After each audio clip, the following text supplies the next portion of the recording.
LP-UPৰ নিযুক্তি প্ৰক্ৰিয়াৰ যি ডকুমেণ্ট ভেৰিফিকেশ্যন হোৱাৰ কথা 6 ছেপ্টেম্বৰৰ পৰা শিক্ষামন্ত্ৰীয়ে ইতিমধ্যে কৈছে যে 6 ছেপ্টেম্বৰৰ পৰা ডকুমেণ্ট ভেৰিফিকেশ্যন হ'ব।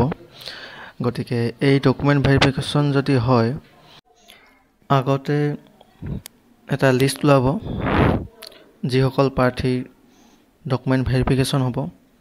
একেদিনাই চব ডকুমেণ্ট ভেৰিফিকেশ্যন নহয়, এইটো কেইবাদিন ধৰি এই ডকুমেণ্ট ভেৰিফিকেশ্যন চলিব। তাতে ডেট অনুযায়ী প্ৰাৰ্থীসকলৰ লিষ্ট প্ৰকাশ পাব, নাম আহিব, তাৰপিছতে তেওঁলোকে সেইমতে যাব লাগিব। এতিয়া তেওঁলোকে ডকুমেণ্ট ভেৰিফিকেশ্যনৰ দিনা কি ডকুমেণ্ট নিব লাগিব, লগতে ভেৰিফিকেশ্যন সম্বন্ধীয় কিছু কথা আজি এই ভিডিঅ'ৰ জৰিয়তে আলোচনা কৰিম। গতিকে আপোনালোকে ভিডিঅ'টো শেষলৈকে চাব আৰু চেনেলটো যদি ছাবস্ক্ৰাইব কৰে ছাবস্ক্ৰাইব কৰি থ'ব। গতিকে প্ৰথম কথা হ'ল, ডকুমেণ্ট ভেৰিফিকেশ্যনৰ আগত আপোনালোকৰ লিষ্ট ওলাব। আপোনালোকে লিষ্ট মতে আপোনালোকে তাত উপস্থিত হ'ব লাগিব ডকুমেণ্ট ভেৰিফিকেশ্যনৰ দিনা। গতিকে লিষ্টটো আপোনাৰ এদিন বা দুদিন আগতে প্ৰকাশ পায় বা এদিন আগতো প্ৰকাশ পোৱা দেখা যায়। গতিকে লিষ্ট প্ৰকাশ পাব ফিজিকেল ডকুমেণ্ট ভেৰিফিকেশ্যনৰ কাৰণে, সেইমতে যাব লাগিব। আৰু ডকুমেণ্ট ভেৰিফিকেশ্যনৰ দিনা আপুনি কি নিব, সেইটো এটা গুৰুত্বপূৰ্ণ কথা। যিহেতু ফিজিকেল ডকুমেণ্ট ভেৰিফিকেশ্যনৰ দিনা আপুনি যিখিনি আপোনাৰ ডকুমেণ্ট সেইখিনি নিয়াটো অতিকৈ দৰকাৰ, যাতে কোনো ডকুমেণ্ট থাকি নাযায়। গতিকে কি ডকুমেণ্ট নিব লাগিব, প্ৰথম কথা হ'ল আপোনাৰ যি আপুনি LP-UP নিযুক্তি প্ৰক্ৰিয়াত আবেদন কৰিছিলে তাৰ যিটো একনলেজমেণ্ট ৰিচিপ্ট, একনলেজমেণ্ট ৰিচিপ্টখন আপুনি প্ৰিণ্ট আউট কৰিব।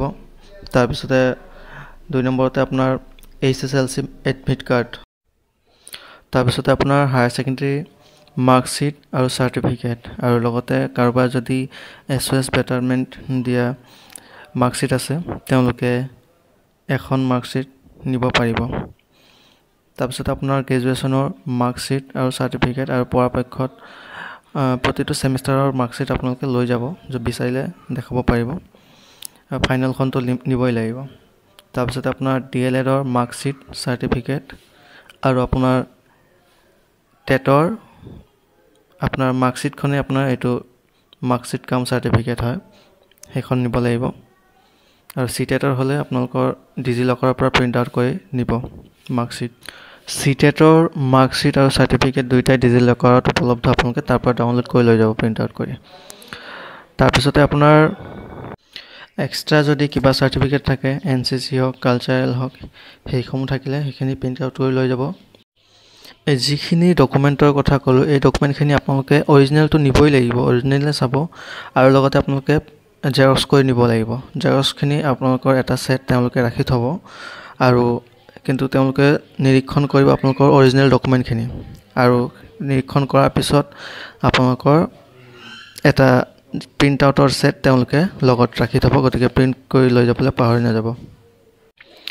এইখিনিতে কেইটামান গুৰুত্বপূৰ্ণ কথা হ'ল যে কিছুমানৰ এপ্লাই কৰোঁতে কিছু স্পেলিং মিষ্টেক হৈছিলে বা কিছু অকণমান ভুল হৈছিলে, সেইখিনি ক্ষেত্ৰত কি কৰিব, তেওঁলোকৰ ভেৰিফিকেশ্যনৰ ক্ষেত্ৰত তেওঁলোকৰ কেণ্ডিডেটছাৰ কি ৰিজেক্ট কৰি দিব নেকি, তেওঁলোকৰ একো ভয় খাবলগীয়া একো নাই।